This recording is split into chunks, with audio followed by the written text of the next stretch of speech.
And hello, everybody. Welcome to a special Saturday night main event review of Post Wrestling's live from Toronto. Yes, StreamYard. Here we are, everybody. It's Saturday night. There he is, Ting himself, joining us, and we have Saturday night's main event to discuss. We're coming on about an hour after the show went down. Wei and I both had plans tonight, so we were delayed tonight. But here we are, squeezing in Saturday night's main event, and we're going to chat about the show, which I will say was a pretty tight 2-hour broadcast from WWE. So we saw the 5-match card, which is not different from their PLEs, which take up 3 hours. So it's amazing how much you can get through when you cut out all those video packages. There were no non-wrestling segments on this show, save the Jesse part at the beginning. Sure, yeah, you still had video packages previewing the matches. I wouldn't say it felt all that different from a PLE, but for some reason it was far tighter and they fit what they needed to do. They didn't cut any of the matches short. They gave you like what felt like a very substantial 5-match card with the fanfare attached to this Saturday night's main event nostalgia show, but in a very tight 2 hours. I think they gave them like heavy television lengths. Like when we look at this, your main event went 12 minutes. Like these were not your a big Cody Owens match on a PLE. It's going a lot more than 12. But I would imagine this was an interesting one to watch because as a whole, as I'm looking at this, I didn't think there were any matches that I would designate as like killer matches to go see. But this was all about the production and presentation of WWE coupled with nostalgia. And I think this is going to be one of those shows that you're coming out of it. And are you raving about one specific match? Probably not. But I imagine a lot of people coming out of this show, just that it was a fun 2 hours and WWE playing with history and a lot of just feel good, nostalgic elements that almost made this a show that was impossible to fail from that vantage point. Yeah. I think that's probably taken the perspective of what this show means to, for instance, the fan who watches every single week. More importantly, this was then on a new night on a different network in front of a new audience potentially, and for that purpose, I mean, I thought this was even more important as almost a sampler for what modern day WWE is for somebody who might not be watching. And you kind of got that with Michael Cole. Like there were elements, like I would never say it was like kind of like introductory stuff, but there were elements like explaining I would, moves. especially, I would like the way that he called, there was noticeable effort from Cole to catch new audiences up on people's backstories, like the Zayn match, for instance, telling us this is Sami Zayn, who was the guy who beat Gunther, just kind of bullet point things. And just basically like catching us up on why are they calling him Sammy Uso? Well, because such and such. So you're gonna get that on the Netflix show times 10. The whole month I think is going to be about making a strong first impression. Well, we're gonna dive into this show, and they were at the Nassau Coliseum on Long Island, New York, and this might be a first. The WrestleTix number, 15,002 tickets distributed. Michael Cole's announcement on television, 14,186. It was WWE that had the lower ticket count on the broadcast than WrestleTix by 900. Both sound equally impressive. I mean, if they went up to 17,000, if they wanted to inflate those numbers, it doesn't sound any that more impressive. So, I mean, WrestleTix are estimates. I don't know how WWE calculates theirs, but whatever. Yeah, this was also the stripped down set, tons of the set. retro. Well, we got to talk about the opening. I mean, that's almost as interesting as any of the wrestling on the show. So we get a new opening video with an old TV set. Starts with the intro from the original. Lots of clips from the old Saturday night's main event. Lots of Jesse, as you would expect from back then. Clips of Taker, Piper. Very surprisingly, no Hogan in these clips. No Hogan and no Vince.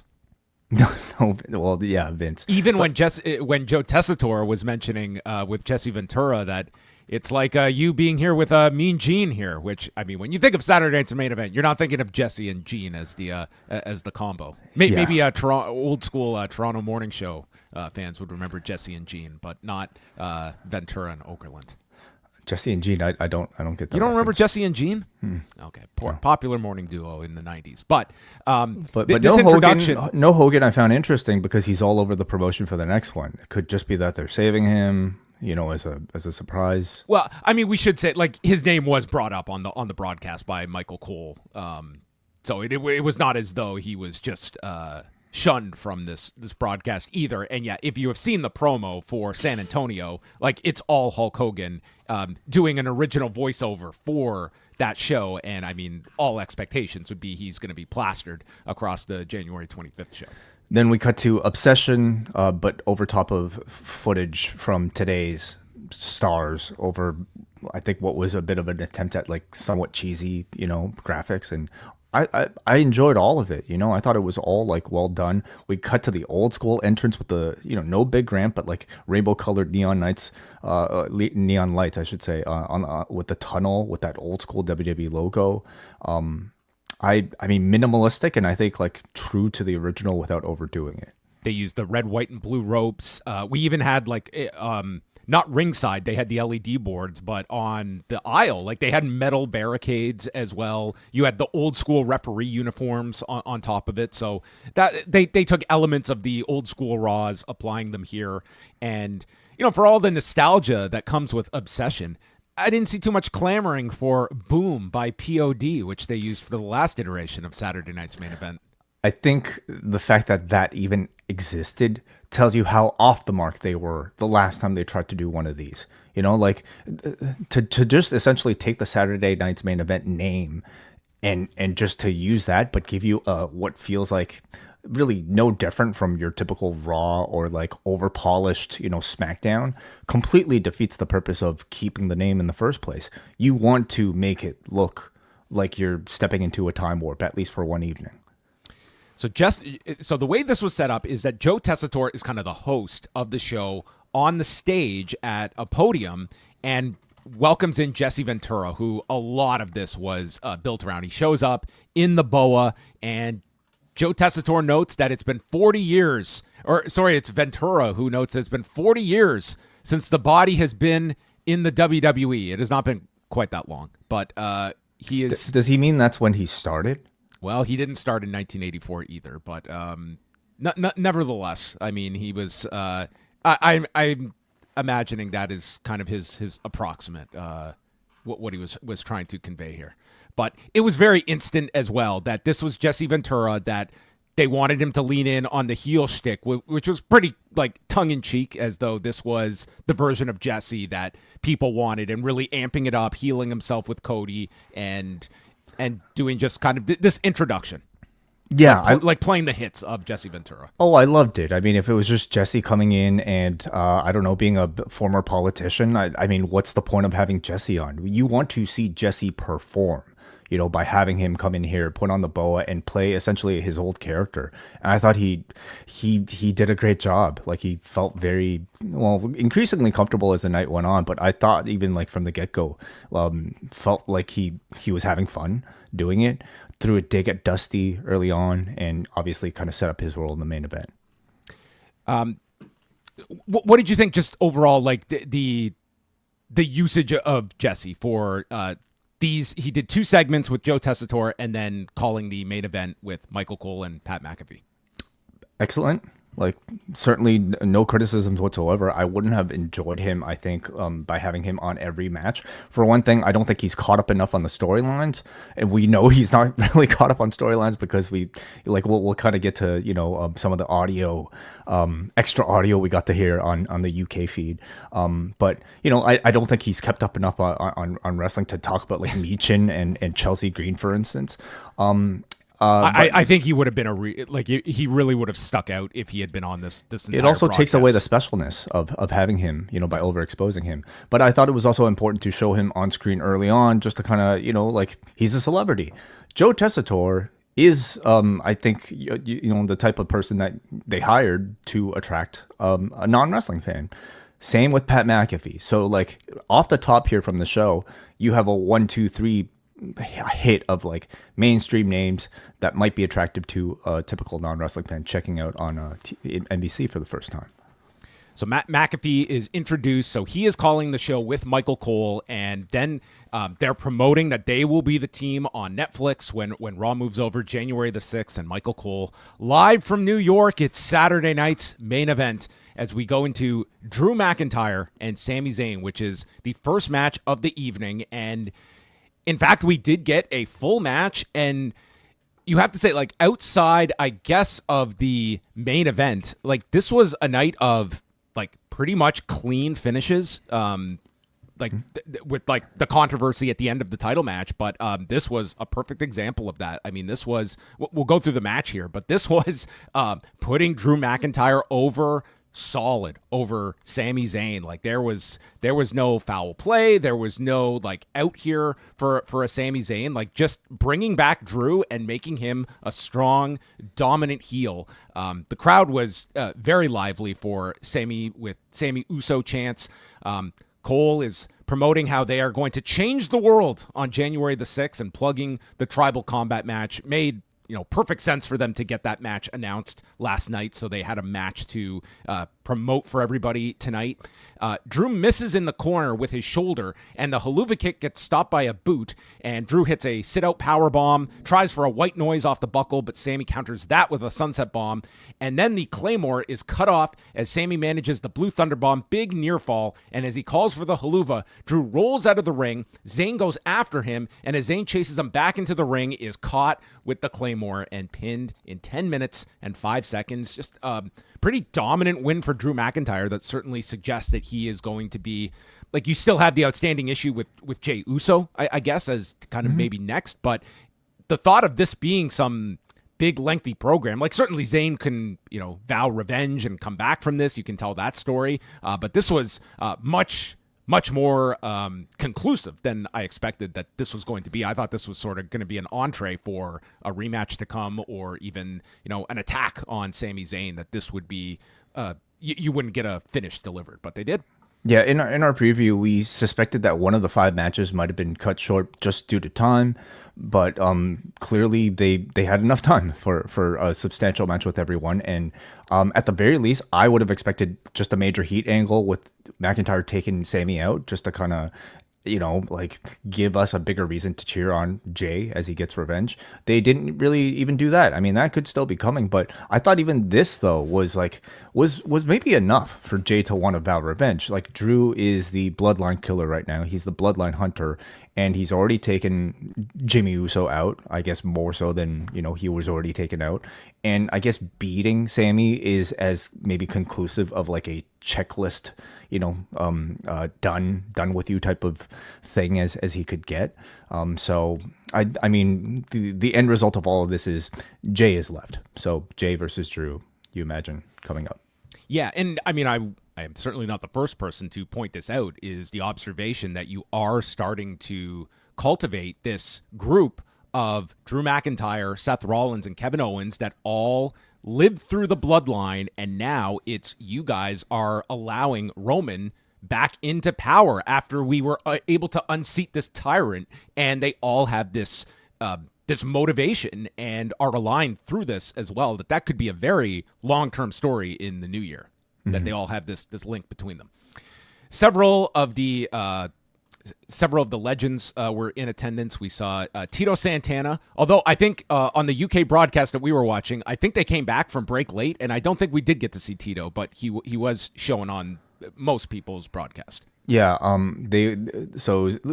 mention now, they had Tito, they had Jimmy Hart, they had Coco Beware as your legends, along with Rich Herring, who was unexpected, but I love the fact that they showed him. Well, I'm sure that when they were checking off names, and they had Tito Santana, Coco Beware, Greg Valentine, Jimmy Hart, who'd be a great cameo? Our former senior vice president of government relations and risk management.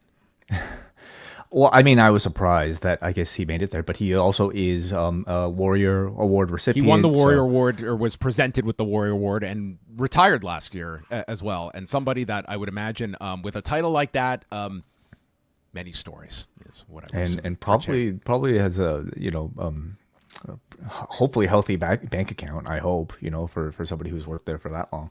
But they made shirts for the occasion for Coco Beware, Tito Santana, and Jimmy Hart, and they're selling that on, of course, WWEshop.com right now. Of course, we're not. Where's the Rich Herring? Ticket. Where's the Rich Herring T-shirt? Oh my God. Senior Vice President of Government Relations and Risk Management shirt. I think that would be something else.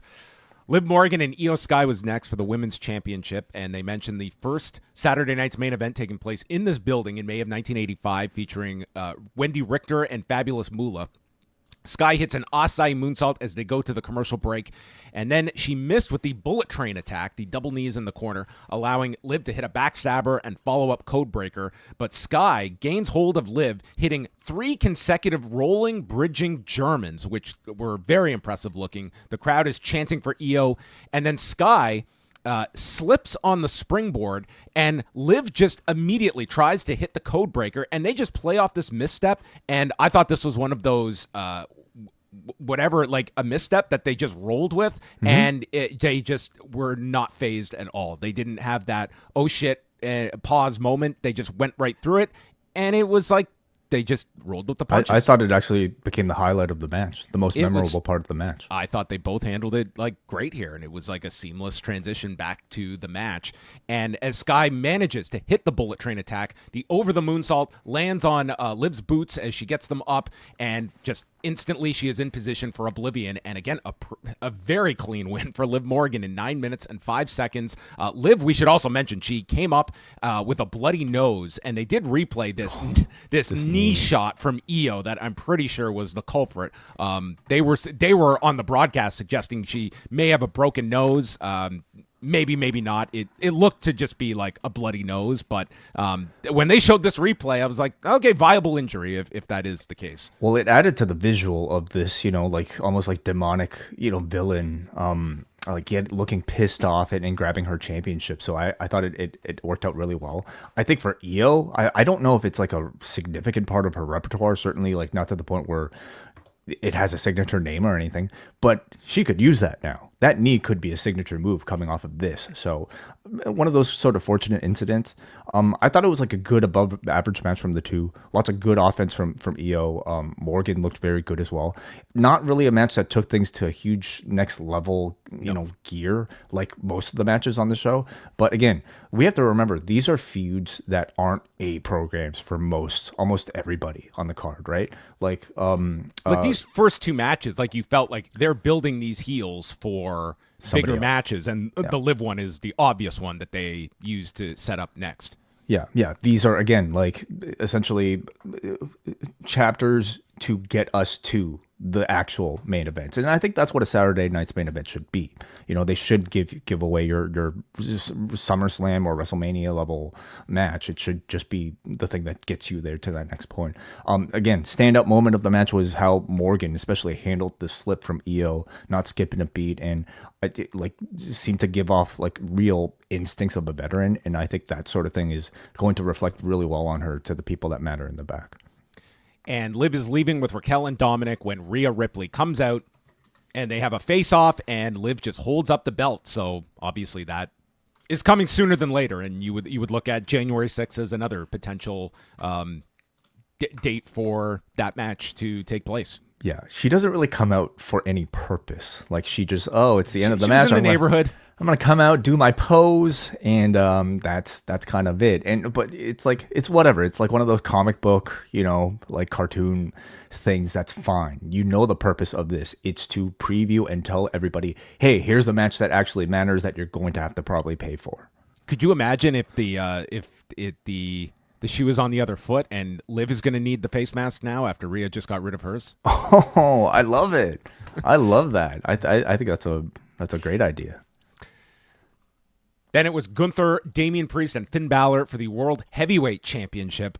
Finn Balor's entrance, he comes out with JD, and he's got a bag over his head that reads Balor over top of it. You think they're going to be selling these? After all the controversy with the recent Bryan Danielson bag over his head angle, I don't know if they're going to be selling these to children. But the Balor bag, I'm not Balor so sure. Bag, Yeah. no. How about a shirt that says... Kip Sabian tried to get this over, but Balor's going to try and take it to the next level. How about a shirt that says FXXX? Would you get that for your child for this Christmas? No, I would not. This would look like, I don't know. This guy is like, he's kind of like, half wrestler, half like bondage performer. That's kind of the Finn Balor. It's kind of all of Judgment presentation. Day. Yeah, it is. Yeah. Anyway. Early on, Damian Priest nearly killed himself executing this Tope Con Hero and came up somewhat short on Gunther. And anyway, landed the move. Gunther goes down. We go to the break. They're emphasizing how Gunther's only losses over the past 3 years are to Sami Zayn and Cody Rhodes. There are chop exchanges by Priest and Gunther. Some good three-way spots here. I thought that they gelled pretty well here. You had Priest doing the old school for the first time and ending it with a crossbody, and then lifts up Balor for the Razor's Edge. He is stopped by Gunther, and Gunther applies the sleeper on Priest while Balor is on the floor. So Priest fights to his feet, breaks free, hits the South of Heaven, but Balor returns and breaks it up, lands the shotgun, goes for the coup de grace, and Gunther knocks him off balance. And after a Razor's Edge is hit to Gunther, it's followed by the coup de grace. Priest makes the save, kind of, because it's like he touches Balor, and Balor does not come off of him. The shoulders don't move. It's like, this is a full-on cover, but it's like, hey, it's like tag. If I hit you, the cover is broken up. And that was, this was not a great visual save. Unless that's Finn Balor's out. He can state, I won the championship and I was robbed. At this point, they should almost maybe even just make it a rule, okay? Like, you don't have to knock a person off to break just the fall. Flick their ear. Yeah, you just have to, like, touch them with their pinky. So the Razor's Edge to Balor gets countered. South of Heaven is hit, and then Gunther grabs Priest by the hair, puts him out on the floor with the sleeper, and then power bombs him on the steps. And boy, he had to struggle to get Priest up, but landed on the steps. And then in he goes, shotgun, power bomb, pins Balor with a stack in 11 minutes and 5 seconds. So this was kind of the outline of the match that I kind of envisioned it going, and I thought the match was good. Like, I think you could make the argument like this was maybe the best match on the show, like this or your main event, depending on what your preference was. But I thought it was like a fine three-way. It didn't blow me away, but like I had no complaints about this. Crowd was into it, and Gunther got the big win on Balor. If anything, I just thought they would maybe put a little more intensity on Balor and Priest, like heating up that issue to come out of this. There was not as much of that conflict between the two, and it's Gunther getting another. This was like another like big clean win on the show, which was kind of the theme right up until the main event. Mm-hmm, yeah, and I think like Gunther, maybe still coming off of the crown jewel loss, is still in a phase where he needs to rack up these big wins for himself again en route to whatever big event he's got coming up at a pay-per-view, for instance. Assuming Priest didn't figure into the plans early on when they had made this Balor versus Gunther only, you can see the result of this match and completely understand why Damian Priest was a necessity to add in here. For one thing, he's not only he's the only babyface in the match. He's also a local area guy being built from New York City here. The entire match was built around him, and it worked. The crowd was with him for every step, and I thought overall Priest did really well as the lead and really was the key to the match's success. So, will they go to Balor versus Priest after this? I mean, do you feel the attraction to it? They'll have to probably reheat it up some other way. I think you've got to do the match, like whether it's on like TV would be a fine place to do it on. You don't really have too many other options coming up, but I do think you have to do the match, maybe with some kind of blow off stipulation attached to it. Feels like a TV level event, yeah. Well, after you buy your Rich Herring and Coco Beware t-shirts, I hope they were selling this Kevin Owens Canadian Dream shirt where he had imposed his face onto Dusty's body. And this is a great shirt. He also, they showed him arriving with a Gold Dust shirt. So, I mean, this guy got the most mileage out of a wardrobe for this program with Cody. Oh, he's got a brand new t-shirt collection coming off of this. Yeah. This one, I'm pretty sure they are. Well, I didn't see on the shop, but it did have a Saturday Night's Main Event logo on the back of it, Yes. which tells me it's probably an official product you could pay money for. Yes, yeah. I would think so. They're not making that mistake. Oh, so he's also got the red armband, of course. Yes. The red elbow pad. That's right. Tessitore and Jesse Ventura do a reset on stage, and Ventura loves Liv Morgan. And I mean, this portion, like, you could see, like, he seemed very reliant on notes and, you know, talking about just he called him Dominique. He called him Dominique, and we also had I gave it a pass in the first one where he called him Kevin Owen, but then he called him Kevin Owen a second time in the main event. That, I mean, someone should have clued him in there. Listen, I think with Jesse, and I think we will hear this in time, at his core, he has very good instincts that he can just cold observe things. And I thought he shined by the post match with Owens and Cody. I thought that was his finest 3 minutes of the whole broadcast was the injustice to Kevin Owens. Like, that is where he shined. And I think he will be perfectly suitable in this role as long as they don't overexpose him. And this would be kind of the limit I would want of Jesse on these 2-hour broadcasts. Yeah, it's interesting to think about when they return in January, what they'll change up from this first episode. And I wonder if these Jesse Tessitore segments are going to be, like, really necessary after you've already done the introduction. I don't really think they are. I don't think they add a whole lot beyond just telling the audience, hey, Jesse the Body Ventura is here. We know that he's there now. I don't really think you need to, outside of maybe that first on camera to introduce everybody to the show. Like, to get Jesse's opinion on Liv Morgan versus Michin, Chelsea Green versus Michin, I don't really care for it. And you're only, like, taking a bigger risk by having him, like, screw up names on TV. I mean, you could do an interview segment with Jesse where he interviews somebody. Like, you could do that, and perhaps he's designated to call the main events on these shows. But I think overall, like, I think he was, loved him. You know, he was, you know, was he sharp on every story? No, but I think neither it was like a Pat McAfee, you know, like, well, maybe McAfee. Neither was a Booker T, okay? Like, let's be honest. Like, Booker's first, like, you know, matches, calling his first matches back wasn't. We'll get into it later, but let's also appreciate the quarterback that is Michael Cole, that you know, just steers the ship regardless of how out of the loop some of his color commentators may be. So we go to Chelsea Green, who comes out with Piper Niven taking on Michin to determine the first women's U.S. champion. And Chelsea Green is wearing an outfit adorned by images of herself, hanging off her hat, plastered over all of her gear. And as soon as the match begins, it is noted on NBC, these are two former Knockouts champions in TNA. Oh, the entire backstory of this match suddenly became their history in TNA. Yes. Yeah. So Cole noting that 7 years ago today, Chelsea won her first title,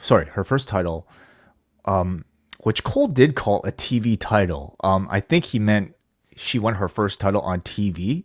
It was the Knockouts title against Rosemary. Yeah, so I do remember this. This is when TNA was like bulk taping everything. So it was like she had actually won the title like a month before, but it did legit air on December 14th. So yeah, that was the mention of Laurel Van Ness, which Michael Cole did not make mention of her other alias. He also mentioned that Chelsea's first televised match was against Michin, who was known as Jade at the time. That is right. Yes. Yeah. So TNA getting a lot of love on NBC. I mean, tonight. hey, yeah, they're like, you know, TNA, big things. They've just brought back Tessa Blanchard. Yeah, I don't think they went there. No. Piper Niven takes Michin to the floor and hits a side slam behind the referee's back. We come back, and Green tries for the Rough Rider. It's stopped with a power bomb, and Michin hits a pair of released Germans into a tornado DDT, and then we get the Eat the Feet and Unprettier blocked. The Rough Rider connects, and Cole mentions that they are on Long Island, so you may as well hit the Rough Rider. So and Green, you can catch him on Ring of Honor's Final Bell coming up. Yeah, just about an hour away from here. Yeah. Green hits a suicide dive, but misses the target. I hate when this happens, and she hit her partner by mistake. And then Michin and Green get hit with a somersault dive off the apron, and they went so quick into the ring, and we just got this awful looking Eat the Feet that Michael Cole, she didn't get quite all of that one. And the crowd, though, are all chanting for Chelsea as she kicks out of the Phantom Eat the Feet, and they're all cheering for her. Pat McAfee notes the crowd is getting behind Green, and Michin sends Niven off of the apron with a drop kick, and off the turnbuckle, Green flips over into position for the Unprettier, hitting it, a very nice setup for it, and hits it, and huge pop for the win. 8 minutes and 5 seconds, so Chelsea is presented with the title by Nick Aldis, and the pyro goes off on the anniversary of her first television pro title win, airing on a 1-month tape delay. Wow. Amazing. Conquering the U.S. for Canada. Okay. Maybe fighting back against cries for us to be the 51st. Maybe there's going to be a tariff placed on on Chelsea's contract. Be careful getting into that political discussion on this wrestling podcast, John. Oh yeah, right? Jesus! Yeah, don't make me so angry. The match I thought was, I had said on the preview that I was expecting like a pretty average match from the two, just kind of given what we've seen. To be honest, I thought this was even a little bit below that, and I think partially handicapped by the length that it was given. Secondly, I didn't think Michin had the best match here. I've seen Michin have like very good performances lately, but this one, unfortunately with the Eat the Feet, I thought the tarantula looked a little bit weird, on the bottom rope earlier, but crowds were very forgiving, and it never really derailed the reaction to the win, which the crowd reacted really big for, including that really nice looking Unprettier. So, yeah. Yeah, I mean, you can argue either way. The fact is, like, whether you are a fan of Michin or whatever, like, she has not been this pushed commodity on television. And yes, you have the dumpster match that, okay, like, there's a history here. There's also been, like, Chelsea Green and Piper Niven that have kind of been, like, egging on, like, Nia and Stratton, that I really do feel that Tiffany Stratton in this role of going for the title, and it's this story of, okay, she wins and then Nia's got that headache taken care of.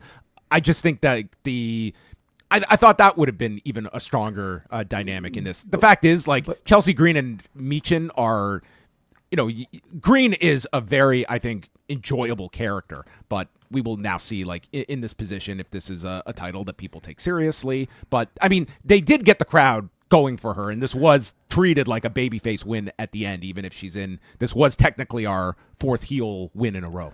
Yeah, and I assume that's just because the crowd likes Chelsea. They've liked Chelsea, I think, for a long, long time now, and I think are more than open to her turning babyface. Whether or not they explore that, I didn't get any hints of that from watching any of the content recently, but they could do that at some point, and I'm sure it'll the audience will already take to it. I do still have my doubts about establishing this title on a comedy wrestler who doesn't have that much credibility, but they're starting to give her a little bit of legitimacy, like, letting her do like tope suicidas. That Unprettier at the end was a very athletic counter, and I hope she's able to do a lot more of that, even if they she had has her beat cheat. Bailey and Michin like clean. Like, as well, like, with Piper distraction, but like that's for a heel pretty clean. Yeah, I felt that they really like there was very little like outside interference on this whole show. Like, I thought Judgment Day you would have between the two matches that you had Balor and Liv involved in, like, they really toned this down to just be kind of like a straightforward show where for the most part you were going to get clean finishes. Then Jesse Ventura is brought to the broadcast booth for the main event and takes credit for paving the way for Michael Cole and Pat McAfee to make all this money. Then we got the Pat Astrader. Great idea and concept, I guess. And Jesse then, he wanted to go rogue and do some stand-up, and talked about how he took Jake Roberts' snake Damian and made a jacket out of him. And Cole and McAfee did not know how to react to this, but Pat seemed impressed that he skinned a snake and is wearing Damian. It was unfortunate because, like, I don't know if like Cole was just up for time or he didn't really digest the words, but like, you could tell Jesse at the first mention of Damian was expecting some sort of like reaction, and neither of the two gave it to him. So, Priest. so like Jesse had to reiterate, Damian, Jake the Snake's snake. I used the snake to make this jacket. Like he had to really kind of beat. I'm sure in Jesse's wrestling brain, this is a super topical reference. Yeah. Yeah, Well, we got it. At least nerds like us. So outcome, Kevin Owens first, and followed by Cody, who opens up his jacket and reveals the Eagle Championship. Just an eagle? Like, what was it? What's attached to the eagle? How am I supposed to know?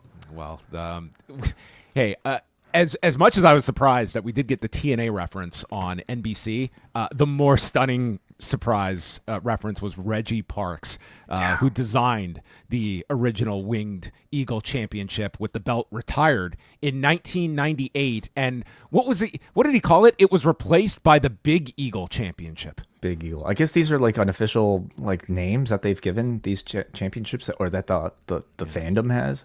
So.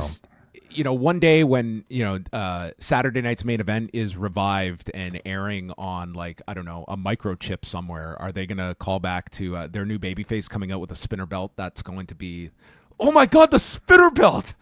Yes. That's when belts were cool. Well, listen, if Cena ever is going to win it in the next year, it's coming back. That's sort of a signature. At least like people are feel nostalgic about it when it's related to him. They're actually selling a CM Punk version of the spinner belt right now. Dude, they're going to sell every version of it. This Wing Championship, I'm sure, is on shop already for $1,000. I kind of want one myself now. And I mean, listen, like I'm the last person to like, drop that sort of money on this sort of thing. But man, seeing this title active again, or at least like, on your modern champion on television, it brings up the feels, man. This was really cool to see. Would you go to buy your groceries wearing it? Yes. Or would it just be a display? No, I'd go exactly like Cody is dressed, in a robe without a shirt and wearing this championship. Yeah.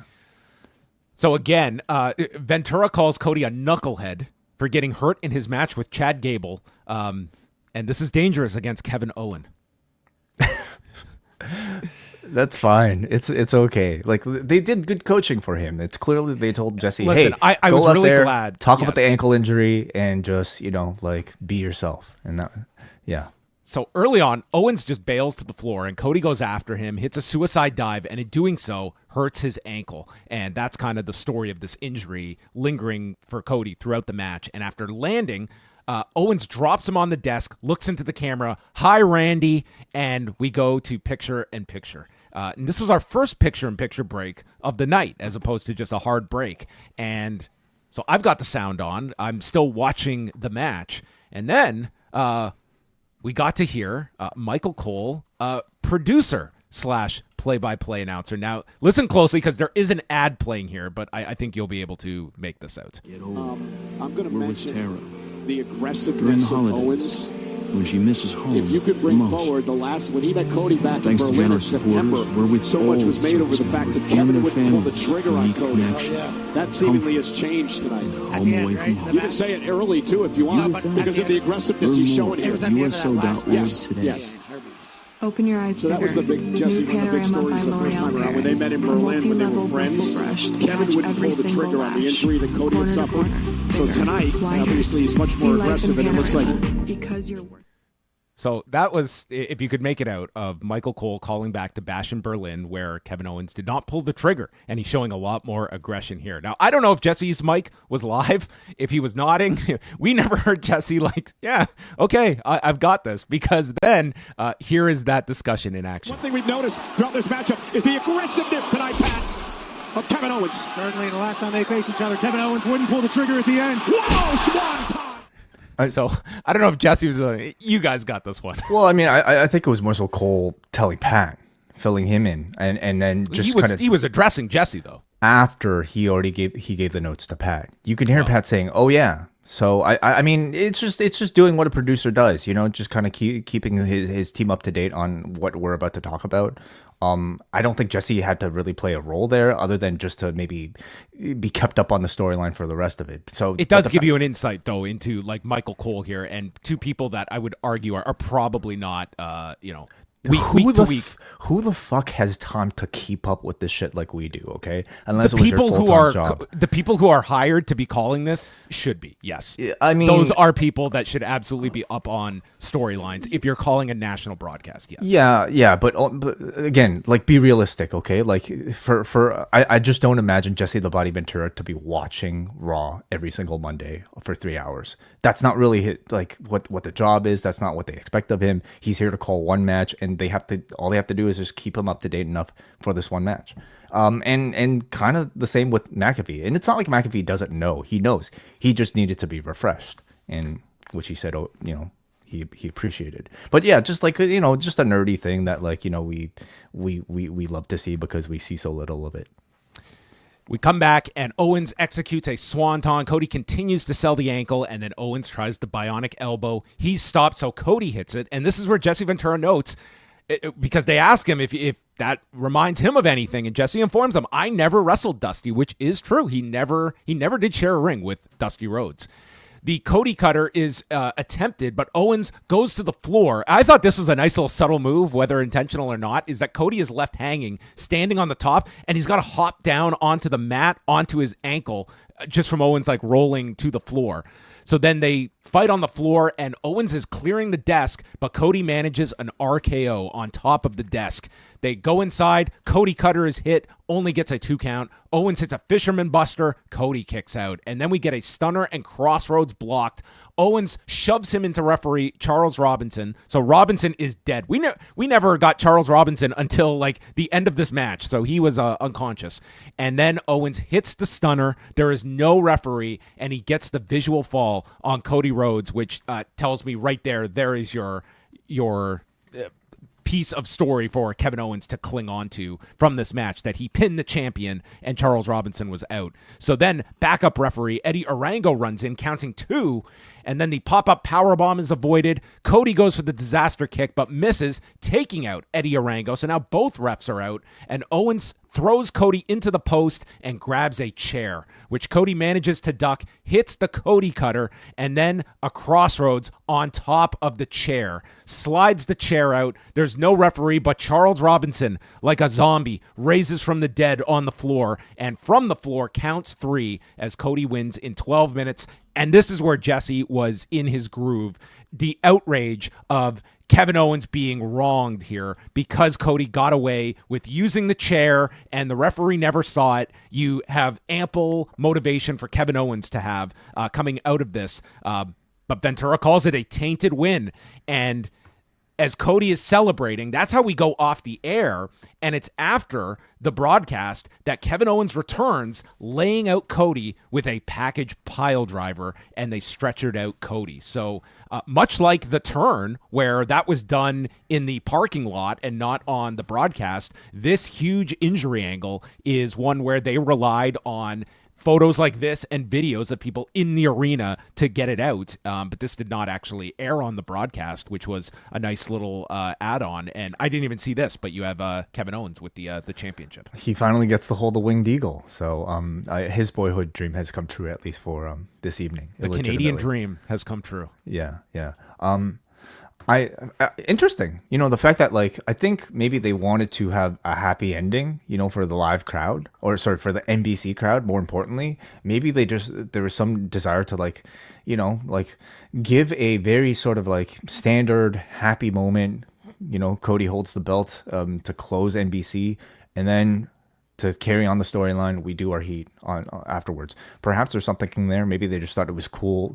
Well, here's the question, and this was the thought process too of when Kevin Owens turned on him, is the same here. Like, here's this maneuver that we have not seen in WWE, and I haven't watched the video. I'm imagining it got a pop when they hit Cody with it, and maybe that would be the best to avoid that reaction where you're going off the air and the crowd is, like, cheering this move that we're not supposed to be seeing, and it gets a babyface reaction because it comes out of nowhere. If that was the level of thinking that they were putting into it, then I mean, it's very good thinking, getting ahead of the crowd, to make sure that their product was being protected.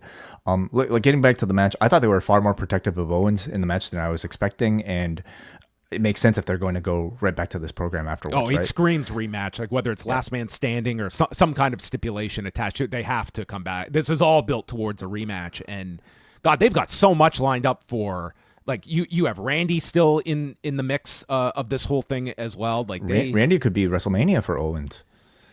It's possible. Like at this point, it's possible. Kevin Owens will be obviously figured in pretty prominently for the Toronto show. I'll just say, if Owens is in any more significant matches for next year, I hope Jesse the Body Ventura calls every single one of them, because Jesse is the type of classic heel commentator that is perfect for the Kevin Owens character.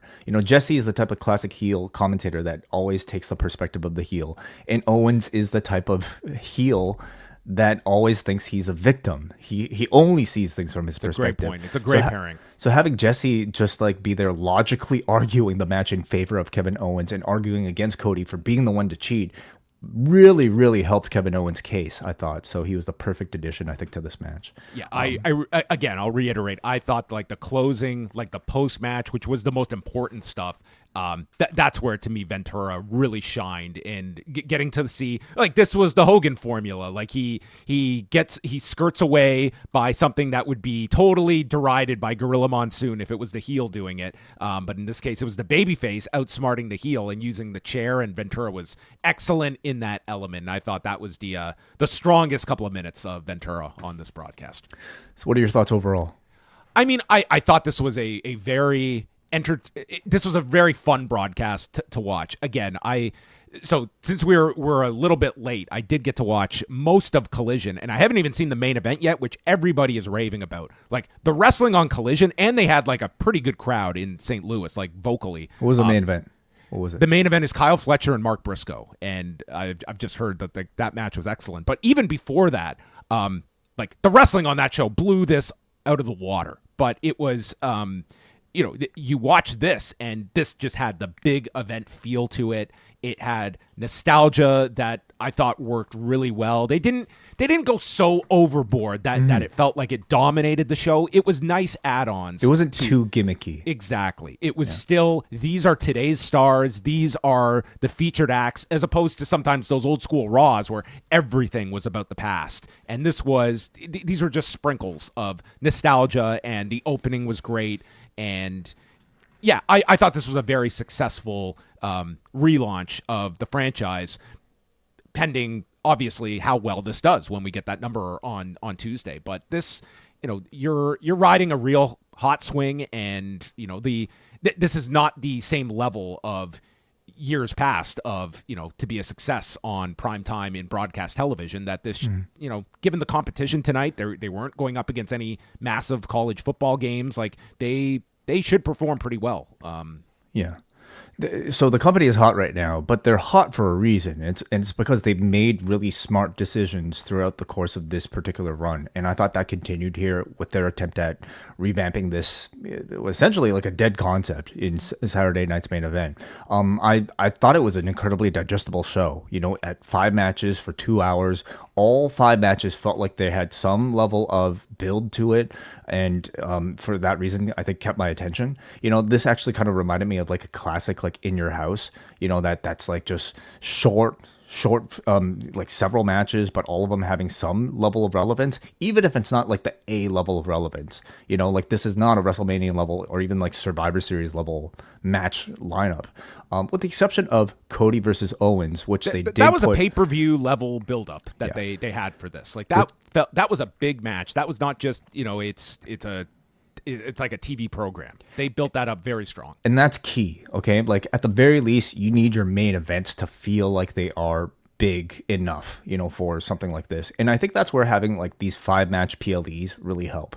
You can ration your airtime so that you still feel like you're giving enough build for these PLEs, while simultaneously setting up stories to get to your Netflix debuts or your Saturday night's main events or X amount of significant TV show, right? So I just think like this is just another like example of how well run this machine is at present. All right, should we go to some feedback? I'm curious to hear what people thought about tonight's show. First of all, let's go to let's go to one super chat here. That comes to us from Evan, who sends $20 just to say, I listened to Talk today. Just wanted to say that you guys are fucking awesome. Good day. Oh man, I'm gonna read this one over and over. Thank you so much, Evan. I'm gonna frame this one. It. Yeah, I'm going to just, anytime I need a good pick-me-up, I'm going to look at this. Thank you. Talk, of course, for people who aren't aware, is our Patreon show where John and I we don't talk about wrestling. We just kind of talk about ourselves and, what's going on with our business in running this website and our personal lives. And, one of our more popular shows over at Post Wrestling Cafe, which is our Patreon. Yes.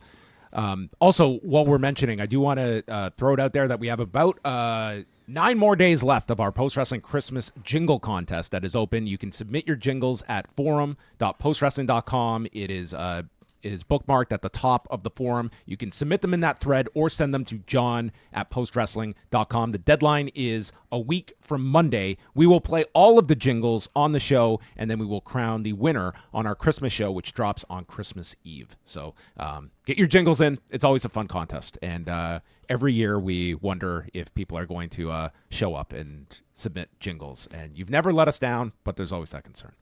Also, thank you, Matthew Banson, who just became a member of our YouTube channel. So we do have a Patreon. We always recommend people show up at the Patreon, where it's $6 a month. You do get video, but the video lasts for 30 days. If you strictly prefer the YouTube platform to get our bonus content and you want forever access to the video, then you can sign up over at youtube.com/postwrestling.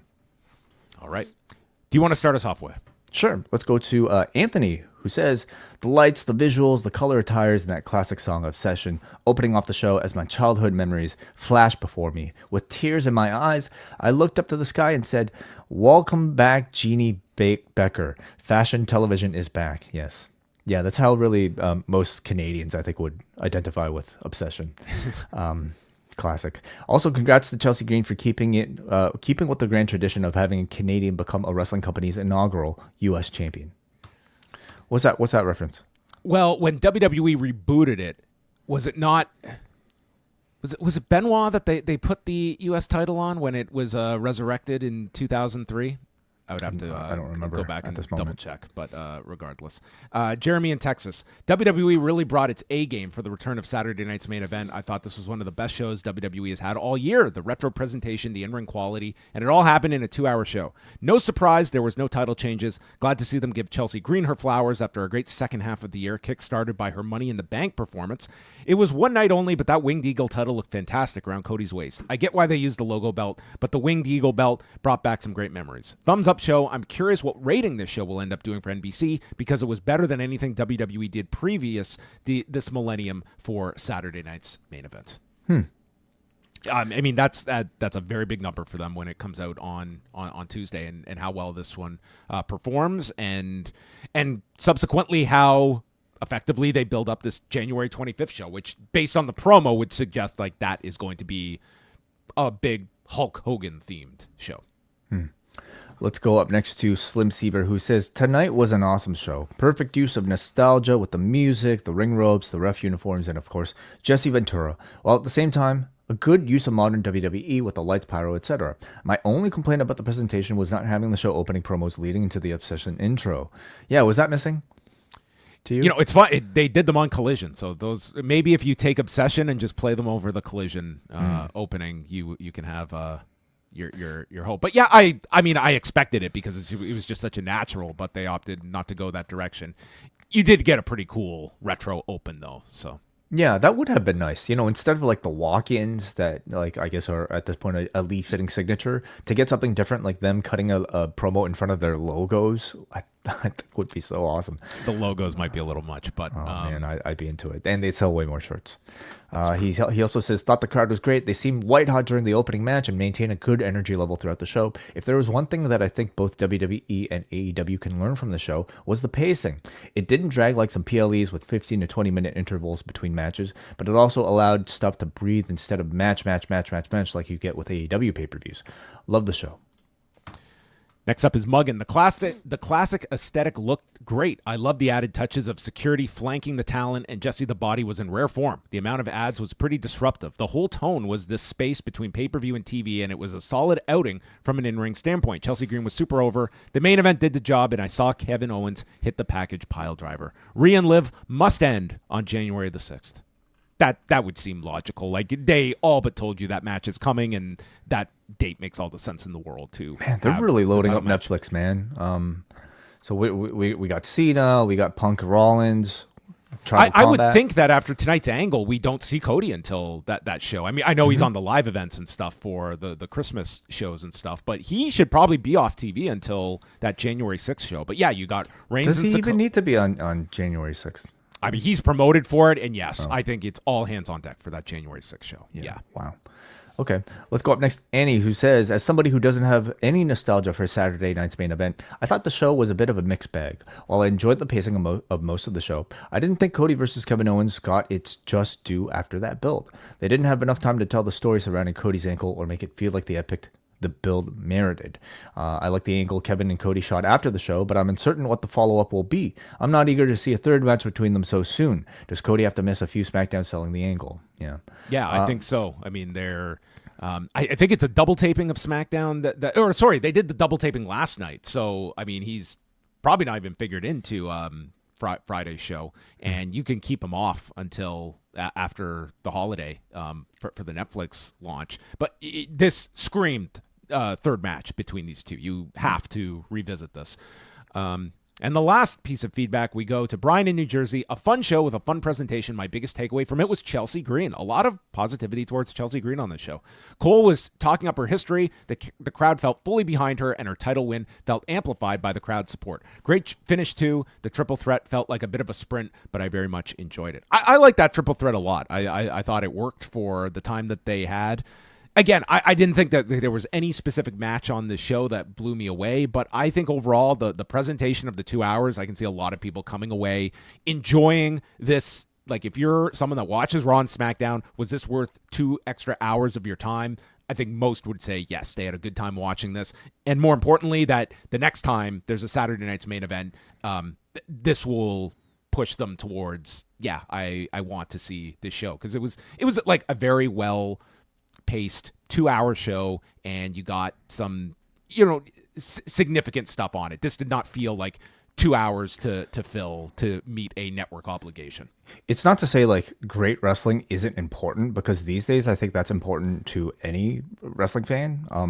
But I'll say, at least for the WWE product and the current boom that they're experiencing, it's not the main thing to this audience that they've cultivated. It means far less. It means far less. It's stories and characters and just relevant programming, and I would say like effective presentation. It matters more to this audience. Well, there you have it. That was Saturday night's main event, and we followed it with a nice, tight-paced show here as we sign off. But again, everyone, if you would like to support Post Wrestling, postwrestlingcafe.com is where you can go. We recently just dropped a review of Knock at the Cabin, starring Dave Bautista, on our latest Rewind Away. And before the end of the year, we will do one more Rewind covering Noah's departure event from the Tokyo Dome in July of 2004, headlined by Jun Akiyama and Kenta Kobashi. So that is coming up. Also, the end of the year, our best and worst of 2024 show with Braden Harrington and Davey Portman of Poison Rana. They will join us. We will be handing out all of our awards. That will be exclusively to postwrestlingcafe.com members. So check out all of that, and plenty to go until the end of the year, including our annual Christmas show that will be free to all on Christmas Eve. We are sending out our invites, even with a strike that is ongoing here in our neck of the woods, but the invites are out, and we will see who answers the challenge to join us on the annual Christmas show. Follow us on Blue Sky. Look for @postwrestling.com. Trying to, I'm pretty much moved exclusively over to Blue Sky right now. So join us there and follow all of our content at postwrestling.com. Are you trying to be political by stating you're going to Blue Sky? No. Get that out. Everything's political. Get this out of my discourse. This is going to keep me awake at night. All right, that's it for us. Tomorrow on Sunday morning, Bruce Lord and Kate from Montreal will have a Collision review, and then Way and I are back up Monday night following Raw. Good night.